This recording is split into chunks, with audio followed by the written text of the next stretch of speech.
ప్రియమైన వాళ్ళారా, బాగున్నారా? మరొక వచనం ధ్యానించుకుందాం. నిర్గమాకాండం 39:1.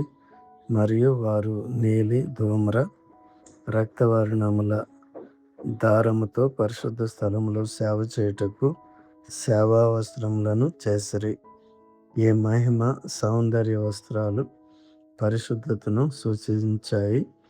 దేవుని ముందు ప్రజలను ప్రాతినిధ్యం వహించాయి మరియు ఆత్మీయ ప్రాయశ్చిత్తం కోసం భౌతిక కప్పుగా పనిచేశాయి.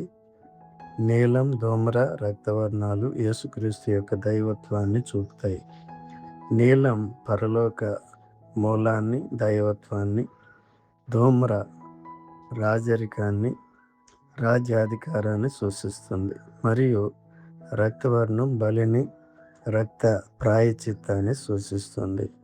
పౌలు ఇలా రాశాడు: పరిశుద్ధుడును, నిర్దోషియు, నిష్కల్మషుడును, పాపంలో చేరక ప్రత్యేకంగా ఉన్నవాడును, ఆకాశ మండలం కంటే మిక్కిలి హెచ్చైన వాడునైన ప్రధాన యాజకుడు మనకు సరిపోయిన వాడు. హెబ్రీ 7:26. దేవుడు మిమ్మల్ని దీవించును గాక. ఆమేన్.